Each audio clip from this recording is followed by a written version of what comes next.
Assalamualaikum warahmatullahi wabarakatuh.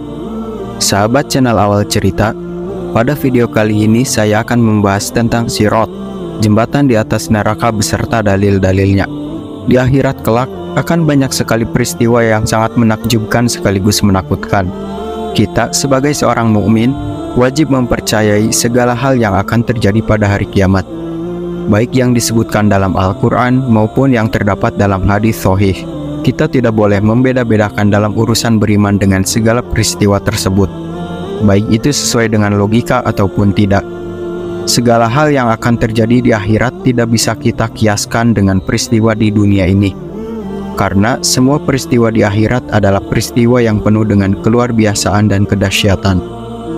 Di antara peristiwa yang akan menakjubkan sekaligus menakutkan di alam akhirat kelak, peristiwa melewati Sirat atau jembatan yang terbentang di atas neraka menuju ke surga. Semoga Allah Azza wa Jalla memberikan kemudahan kepada kita untuk melewatinya kelak di akhirat. Sebelum lanjut, silahkan klik tombol subscribe-nya dan nyalakan loncengnya. Sebarkan walaupun satu ayat ke sesama saudara seiman. Sirat secara etimologi bermakna jalan lurus yang terang.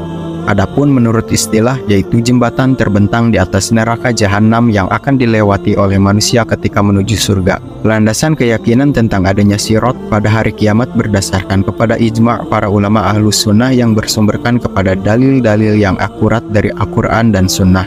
Berikut ini kita sebutkan beberapa dalil yang menerangkan tentang adanya Sirat. Di antara ulama berhujjah dengan firman Azza wa Jalla berikut, "Dan tidak ada seorang pun dari kalian melainkan akan mendatangi neraka itu. Hal itu bagi Robmu adalah suatu kemestian yang sudah ditetapkan." Quran Surat Maryam ayat 71. Diriwayatkan dari kalangan para sahabat, diantaranya Ibnu Abbas radhiyallahu anhu, Ibnu Mas'ud radhiyallahu anhu, dan Ka'ab bin Ahbar bahwa yang dimaksud dengan mendatangi neraka dalam ayat tersebut adalah melewati Sirat. Sementara itu, banyak sekali riwayat dari Rasulullah Shallallahu Alaihi Wasallam tentang ini. Di antaranya yaitu sabda Rasulullah Shallallahu Alaihi Wasallam yang berbunyi, "Kemudian didatangkan jembatan lalu dibentangkan di atas permukaan neraka jahanam." Kami, para sahabat pun bertanya, "Wahai Rasulullah, bagaimana bentuk jembatan itu?" Jawab beliau Shallallahu Alaihi Wasallam, "Licin lagi menggelincirkan. Di atasnya terdapat besi-besi pengait dan kawat berduri yang ujungnya bengkok. Ia bagaikan pohon berduri di Najd, dikenal dengan pohon Sa'adan." Muttafaqun alaih. Dalam hadis yang sudah disebutkan tadi, terdapat beberapa ciri atau sifat dan bentuk Sirat, yaitu licin lagi menggelincirkan. Di atasnya ada besi-besi pengait dan kawat berduri yang ujungnya bengkok. Ia bagaikan pohon berduri di Najd, dikenal dengan pohon Sa'adan. Dan disebutkan lagi dalam hadis bahwa Sirat tersebut memiliki kait-kait besar yang mengait siapa yang melewatinya, sebagaimana disebutkan dalam hadis berikut. "Dan dibentangkanlah jembatan jahanam. Akulah orang pertama yang melewatinya." Doa para rasul pada saat itu, "Ya Allah, selamatkanlah, selamatkanlah." Pada Sirat itu terdapat pengait-pengait seperti duri pohon Sa'adan. "Pernahkah kalian melihatnya?" Para sahabat menjawab, "Pernah, wahai Rasulullah." Maka ia seperti duri pohon Sa'adan, tiada yang mengetahui ukuran besarnya kecuali Allah. Maka ia mencangkup manusia sesuai dengan amalan mereka. Hadis riwayat Bukhari. Di samping itu, para ulama menyebutkan pula bahwa Sirat tersebut lebih halus daripada rambut, lebih tajam daripada pedang, dan lebih panas daripada bara api, licin dan menggelincirkan. Hal ini berdasarkan pada beberapa riwayat, baik yang disandarkan langsung kepada Nabi Shallallahu Alaihi Wasallam ataupun kepada para sahabat, tetapi dihukumi marfu. Sebab para sahabat tidak mungkin mengatakannya dengan dasar ijtihad pribadi mereka tentang suatu perkara yang gaib, melainkan hal tersebut telah mereka dengar dari Nabi Shallallahu Alaihi Wasallam. Abu Sa'id radhiyallahu anhu berkata, "Sampai kepadaku kabar bahwa Sirat itu lebih halus dari rambut dan lebih tajam dari pedang." Setelah kita amati dalil-dalil tersebut, dapat kita ikhtisarkan di sini sifat dan bentuk Sirat tersebut. Sirat tersebut amat licin, sehingga sangat mengkhawatirkan siapa saja yang lewat di mana ia mungkin saja terpeleset dan terperosok jatuh. Sirat tersebut menggelincirkan. Para ulama telah menerangkan maksud dari menggelincirkan, yaitu ia bergerak ke kanan dan ke kiri, sehingga membuat orang yang melewatinya takut akan tergelincir dan tersungkur jatuh. Sirot tersebut memiliki besi pengait yang besar penuh dengan duri, ujungnya bengkok. Ini menunjukkan siapa yang terkena besi pengait ini tidak akan lepas dari cengkeramannya. Terpleset atau tidak, tergelincir atau tidak, dan tersambar oleh pengait besi atau tidak, semua itu ditentukan oleh amal ibadah dan keimanan masing-masing orang. Sirot tersebut terbentang membujur di atas neraka jahanam. Barang siapa terpeleset dan tergelincir atau terkena sambaran besi pengait, maka ia akan jatuh ke dalam neraka jahanam. Sirot tersebut sangat halus sehingga sulit untuk meletakkan kaki di atasnya. Sirot tersebut juga tajam yang dapat membelah telapak kaki orang yang melewatinya. Karena sesuatu yang begitu halus namun tidak bisa putus, maka akan menjadi tajam. Sekalipun sirot tersebut halus dan tajam, manusia tetap dapat melewatinya. Karena Allah Azza wa Jalla Maha Kuasa untuk menjadikan manusia mampu berjalan di atas apapun. Kesulitan untuk melihat sirot karena kehalusannya atau terluka karena ketajamannya, semua itu bergantung kepada kualitas keimanan setiap orang yang melewati. Lantas, bagaimana keadaan manusia ketika melewati sirot? Setelah kita melihat sekilas tentang sifat-sifat sirot yang terdapat dalam hadis-hadis sahih, berikutnya kita lihat pula bagaimana keadaan manusia ketika melewati sirot tersebut. Ada beberapa riwayat, diantaranya riwayat pertama dari Abu Hurairah radhiyallahu anhu, ia berkata, Rasulullah Shallallahu Alaihi Wasallam telah bersabda, lalu diutuslah amanah dan rohim atau tali persaudaraan, keduanya berdiri di samping kiri kanan sirot tersebut. Orang yang pertama lewat seperti kilat. Aku bertanya, dengan bapak dan ibuku aku korbankan demi engkau, adakah sesuatu seperti kilat? Rasulullah Shallallahu Alaihi Wasallam menjawab, tidakkah kalian pernah melihat kilat bagaimana ia lewat dalam sekejap mata? Kemudian ada yang melewatinya seperti angin, kemudian seperti burung dan seperti kuda yang berlari kencang. Mereka berjalan sesuai dengan amalan mereka.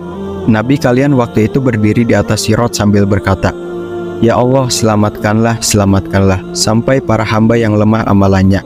Sehingga datang seseorang lalu ia tidak bisa melewati kecuali dengan merangkak. Beliau menuturkan lagi, di kedua belah pinggir sirot terdapat besi pengait yang bergantungan untuk menyambar siapa saja yang diperintahkan untuk disambar. Maka ada yang terpleset namun selamat dan ada pula yang terjungkir ke dalam neraka. Hadis riwayat Muslim. Riwayat kedua, orang mukmin berada di atasnya. Ada yang secepat kedipan mata, ada yang secepat kilat, ada yang secepat angin, ada yang secepat kuda yang amat kencang berlari, dan ada yang secepat pengendara. Maka ada yang selamat setelah tertatih-tatih dan ada pula yang dilemparkan ke dalam neraka. Mereka yang paling terakhir merangkak secara pelan-pelan. Muttafaqun alaih. Riwayat ketiga, di antara mereka ada yang binasa disebabkan amalannya, dan di antara mereka ada yang tergelincir namun kemudian dia selamat. Muttafaqun alaih. Riwayat keempat, dan dibentangkanlah sirot di atas permukaan neraka jahanam, maka aku dan umatku menjadi orang yang pertama kali melewatinya.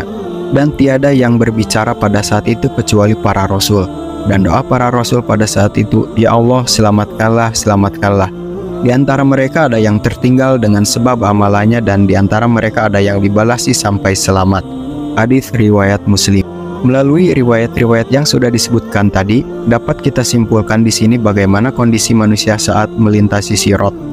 Yang pertama yaitu ketika manusia melewati sirot, amanah dan ar-rahim atau hubungan silaturahim menyaksikan mereka. Ini menunjukkan betapa pentingnya menunaikan amanah dan menjalin hubungan silaturahim. Barang siapa melalaikan keduanya, maka ia akan merasa gemetar ketika disaksikan oleh amanah dan ar-rahim saat melewati sirot. Yang kedua yaitu kecepatan manusia saat melewati sirot yang begitu halus dan tajam tersebut sesuai dengan tingkat kecepatan mereka dalam menyambut dan melaksanakan perintah-perintah Allah Azza wa Jalla di dunia ini. Yang ketiga, di antara manusia ada yang melewati sirot secepat kedipan mata, ada yang secepat kilat, ada yang secepat angin, ada yang secepat burung terbang, dan ada pula yang secepat kuda yang berlari kencang. Yang keempat, di antara manusia ada yang melewatinya dengan merangkak secara pelan-pelan, ada yang berjalan dengan menggeser pantatnya sedikit demi sedikit, ada pula yang bergelantungan hampir-hampir jatuh ke dalam neraka, dan ada pula yang dilemparkan ke dalamnya. Yang kelima, besi-besi pengait baik yang bergantungan dengan sirot maupun yang berasal dari dalam neraka akan menyambar sesuai dengan keimanan dan ibadah masing-masing manusia. Yang keenam, yang pertama kali melewati sirot adalah Nabi Muhammad SAW dan umatnya.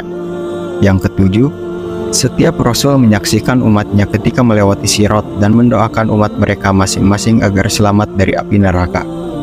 Yang kedelapan, ketika melewati Sirat, setiap mukmin agar diberi cahaya sesuai dengan amalnya masing-masing.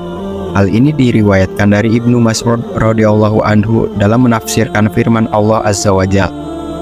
Pada hari itu, engkau melihat orang-orang mukmin cahaya mereka menerangi di hadapan dan di sebelah kanan mereka. Quran Surat Al-Hadid ayat 12. Ibnu Mas'ud radhiyallahu anhu berkata, mereka melewati Sirat sesuai dengan tingkat amalan mereka. Di antara mereka ada cahayanya seperti gunung, ada cahayanya yang seperti pohon, ada cahayanya setinggi orang berdiri. Yang paling sedikit cahayanya sebatas menerangi lampu kakinya, sesekali nyala, sesekali padam. Meski banyak sekali dalil yang mengharuskan umat mengimani adanya Sirat, namun ada saja kelompok yang menyimpang dalam masalah ini, yaitu kaum Mu'tazilah. Mereka tidak mengimani adanya Sirat yang hakiki pada hari kiamat, karena menurut mereka hal itu tidak masuk akal dan tidak logis. Syubhat yang merasuki hati mereka dalam pengingkaran ini, bagaimana mungkin manusia bisa melewati di atas benda yang lebih halus dari rambut, lebih tajam dari pedang, amat licin dan selalu bergerak-gerak? Para ulama telah membantah dan menjawab pernyataan aneh mereka ini dan orang-orang yang meragukan wujud Sirat. Seperti Imam Al-Qurtubi rahimahumullah, setelah menyebutkan perkataan mereka, beliau berkata, apa yang disebutkan oleh orang ini adalah tertolak berdasarkan hadis-hadis yang kita sebutkan, bahwa beriman dengan hal itu adalah wajib. Sesungguhnya Allah, zat yang mampu menahan burung di udara, tentu sanggup menahan orang mukmin di atas Sirat tersebut, baik dengan berlari maupun berjalan. Tidak boleh dialihkan dari makna hakiki kepada makna majazi kecuali bila mustahil, dan tidak ada kemustahilan dalam hal itu. Berdasarkan hadis-hadis dan penjelasan para ulama yang terkemuka tentang hal itu, barang siapa tidak diberi cahaya atau petunjuk oleh Allah Subhanahu wa Ta'ala, maka ia tidak akan memiliki cahaya atau petunjuk. Imam Al-Qurtubi rahimahumullah berkata, coba renungkan sekarang tentang apa yang akan engkau alami, berupa ketakutan yang ada pada hatimu ketika engkau menyaksikan Sirat dan kehalusan bentuknya. Engkau memandang dengan matamu kedalaman neraka jahanam yang terletak di bawahnya. Engkau juga mendengar gemuruh dan gejolaknya. Engkau harus melewati Sirat itu sekalipun keadaanmu lemah, hatimu gundah, kakimu bisa tergelincir, punggungmu merasa berat karena memikul dosa. Hal itu tidak mampu engkau lakukan seandainya engkau berjalan di atas hamparan bumi, apalagi untuk di atas Sirat yang begitu halus. Bagaimana seandainya engkau meletakkan salah satu kakimu di atasnya, lalu engkau merasakan ketajamannya, sehingga mengharuskan mengangkat tumitmu yang lain. Engkau menyaksikan makhluk-makhluk di hadapanmu tergelincir kemudian berjatuhan. Mereka lalu ditarik oleh para malaikat penjaga neraka dengan besi pengait. Engkau melihat bagaimana mereka dalam keadaan terbalik ke dalam neraka dengan posisi kepala di bawah dan kaki di atas. Wahai, betapa mengerikannya pemandangan tersebut. Pendakian yang begitu sulit, tempat lewat yang begitu sempit. Imam Al-Qurtubi rahimahumullah menambahkan, bayangkanlah wahai saudaraku, seandainya dirimu berada di atas Sirat dan engkau melihat di bawahmu neraka jahanam yang hitam kelam, panas dan menyala-nyala. Engkau saat itu sesekali berjalan dan sesekali merangkak. Dari pembahasan Sirat tersebut, terbukti kebenaran akidah Ahlus Sunnah dalam pembahasan masalah iman, bahwa amal soleh merupakan bagian dari iman. Karena jelas sekali disebutkan dalam hadis-hadis Sirat tersebut bahwa kecepatan manusia melewatinya sesuai dengan kadar keimanan mereka masing-masing. Ini sekaligus membantah paham Murji'ah yang mengeluarkan amal soleh sebagai bagian dari iman, bahwa iman bertambah dan berkurang. Ketika seorang mukmin berbeda-beda tingkat kekuatan iman mereka, maka berbeda-beda pula tingkat kecepatan mereka ketika melewati Sirat. Sahabat channel Awal Cerita, itulah pembahasan tentang Sirat, jembatan di atas neraka beserta dalil-dalilnya. Dalam pembahasan Sirat ini terdapat pula pelajaran bagi kita agar kita berlomba-lomba dalam melakukan kebaikan, sehingga termasuk orang yang paling cepat ketika melewati Sirat di akhirat kelak. Kurang lebihnya mohon maaf. Jika ada referensi lain, mari berdiskusi di kolom komentar. Wallahu a'lam bishawab. Wassalamualaikum warahmatullahi wabarakatuh.